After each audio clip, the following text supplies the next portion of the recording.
Update. Am I the a-hole for not apologizing for withholding financial support until my son passed his paternity test? Original post. I, 55 male, have 3 children, 2 girls and a boy. My son is my oldest, and up until recently, I thought he was a decent man. Unfortunately, my daughter-in-law, Tessa, 32 female, showed me that I was wrong when she revealed to me that the reason she was divorcing my son was because he cheated on her multiple times and gave her an STD. She made a social media post with pictures of text messages and showed video recordings of messages he left, proving her side. I was shocked, and when I confronted my son, he said that she was over-exaggerating and that the only reason he did it was because she wasn't putting out. Tessa gave birth to their second child 7 months ago, and their first child is 3 years old. I apologized to Tessa for my son's behavior and then yelled at him for being so selfish, intentionally hurtful and cruel. I did not hide or downplay my disappointment and was only silenced by my wife's defense of our son. I remember how hard it was when my wife had our second daughter and couldn't believe she didn't have a shred of sympathy for Tessa. Tessa is a sweet and smart person, and she didn't deserve what our son did. My wife has been letting our son stay in our house despite my wishes, saying that he needs our support, but I say he's in need of a hard lesson. We fought about this constantly. Eventually, my son accused Tessa of getting the STD from someone else and demanded a paternity test. I knew these claims were BS and saw red. I yelled at him for it, and his mother came to his defense and told me a man had every right to know if his kids were his. I countered by demanding a test of my own, and my wife was offended, and I moved out. She and my son sent others after me, and either lied or overplayed what things were like at home, and I just got tired of defending myself.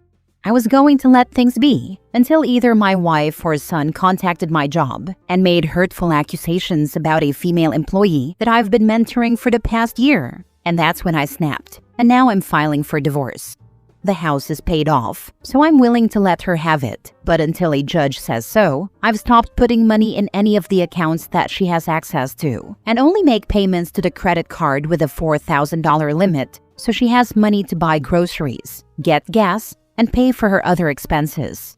I've also changed my main beneficiaries to my daughters and told my son that if he wanted a single cent of my money, he'd have to take a DNA test. He later did, and he passed. I responded with an email acknowledgement that he was my son, as well as a copy of a re-updated will where he will receive 10% of my assets. My wife and son are demanding a public apology, but I don't feel like they deserve it. Am I wrong?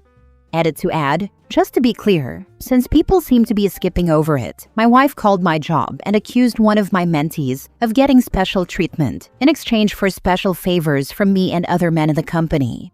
She made such a big public stink that HR is investigating, and my mentee is considering leaving due to the embarrassment and stress, not to mention the damage to my own professional reputation. I hate to ask, but could the reason your wife is defending your son's cheating be that she possibly has cheated on you too? It's crossed my mind. Not the a-hole, but get your half of the house. Get a really good divorce lawyer. Document, document, document.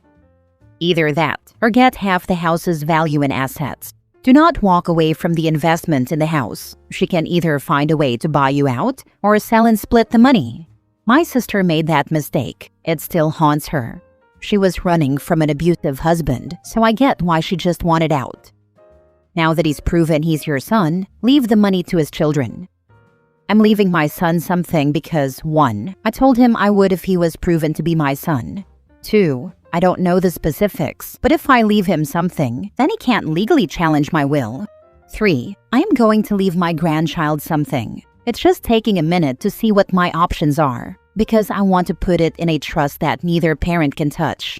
Not because I don't trust their mom, but because I want to remove the stress and drama of her having to be in charge of it. Why did you feel you have to show him a copy of your will? I didn't give him an exact copy of the will. I just sent him an email giving him a broad summary as a way to prove that I told him what my wishes were, in addition to the will, so he can't challenge it later. Now for the update a month later. Because I still see a few people writing, "Update me," I thought I'd give a little update to the chaos that is my life. In short, the young woman I was mentoring talked to HR, is leaving the company, and will be suing my wife for defamation. I am also being pushed to leave, despite HR clearing me of any wrongdoing. A lot of people in the office either give me dirty looks or keep their distance. I've also gotten a lawyer. She feels confident that because of the evidence of my wife's blatant attempt to sabotage my reputation at work, I can give her a lump settlement instead of alimony.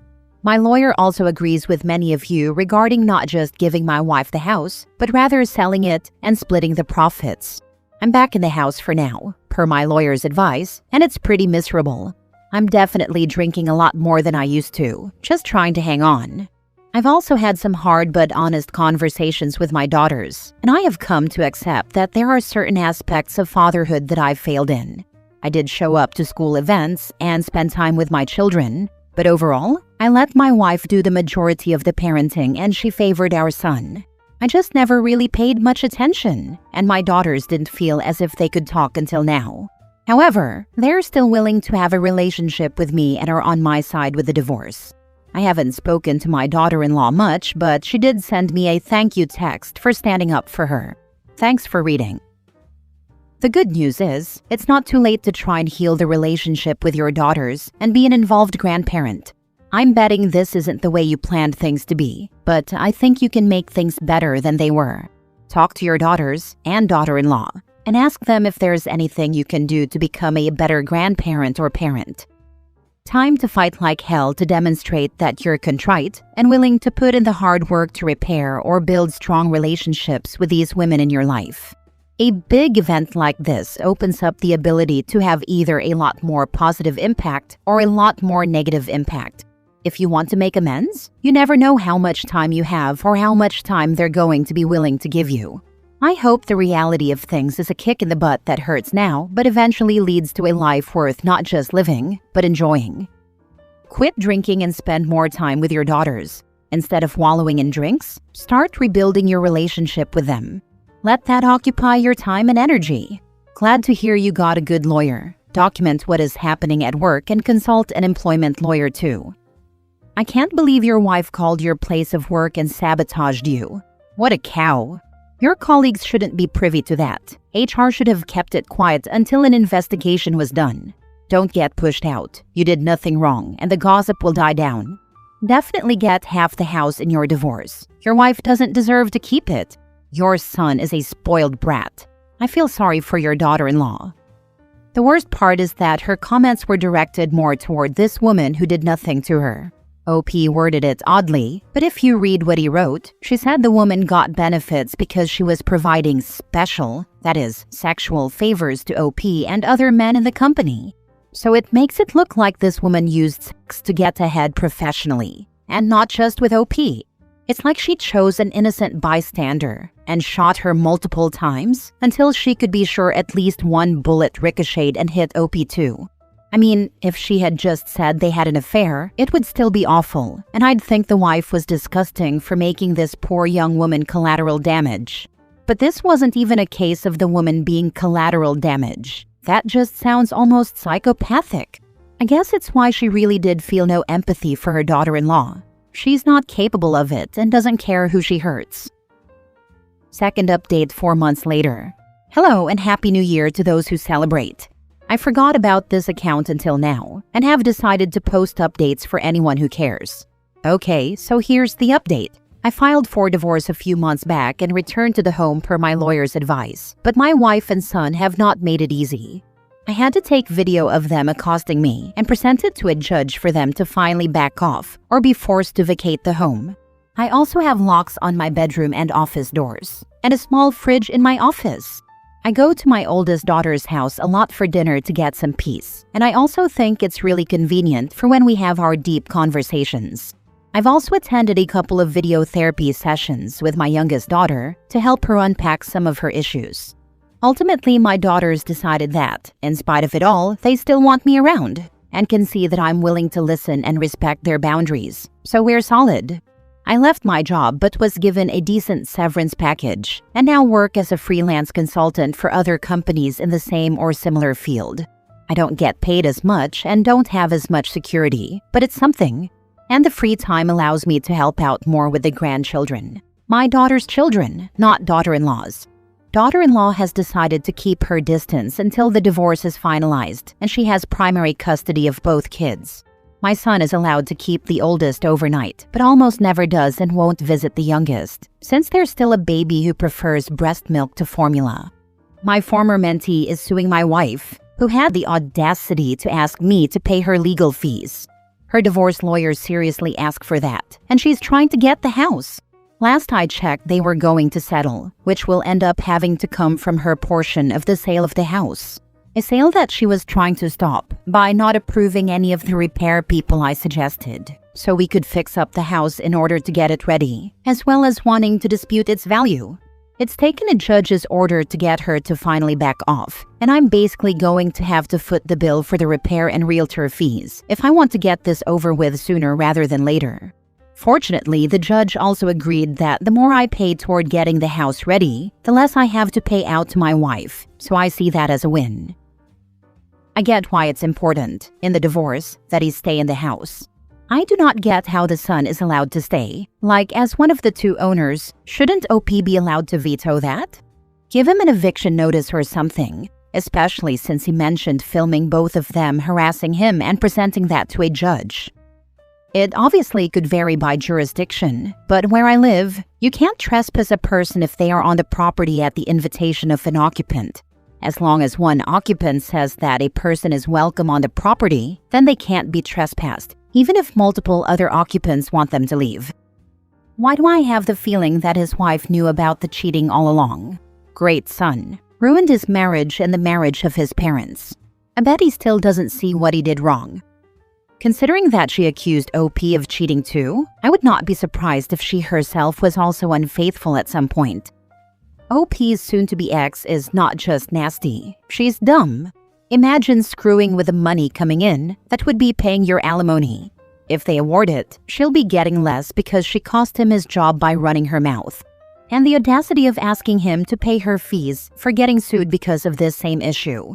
She tried to sabotage him, but he's supposed to fund her tantrum? Final musing. Here's another sign to men to be a present parent who doesn't just leave their partner to raise the children, expecting it'll be fine. Mostly because your family deserves better, but also for situations like this, where your partner is not doing the right thing and you're lucky that you're the less awful parent, so they tolerate you. Last story. Would I be the a-hole if I send my wife's affair partner's girlfriend evidence of their affair? I, 32 male, have been married to my wife, 31 female, for a little over a year. We've been together for 9 years in total and have a 10-month-old baby. Her behavior was off, and something was just nagging me to check her phone. Man, did it hit me like a train. Turns out she met a guy about a week ago in a bar in our neighborhood. The guy's from the neighborhood too. Just a week in and they're like sweethearts. She went to his place and they fooled around, but said they hadn't had sex. Not that it matters at this point. So I sent myself all the proof, changed my passcode, prepared divorce papers, and waited. She noticed something was off. She started pushing, asking what was up with me, why I was edgy about my phone when she woke me up, asking me to give her my phone unlocked to call herself since she didn't know where she put hers, etc., etc. Later, she started pushing again, and I just snapped and said, "Fine, here's my phone, now give me yours." She gave in reluctantly, but she had already deleted messages. However, she didn't delete explicit photos from the recently shared album on her iPhone, so I started asking about the photos. She started getting nervous and making excuses, and I'd had enough. I just dropped her phone, said I knew everything, pulled out the papers and said, "Go be happy, go F yourself. I don't care anymore. I'm livid, I'm lost." She threw everything away for someone she met like a week ago? WTF. I bought us a house. I'm renovating that house myself after work, and this is what I get in return? I can't stand her, but I'm rethinking filing those papers because of the baby. Sorry for venting. Anyway, I'm agonizing over telling this guy's girlfriend about everything.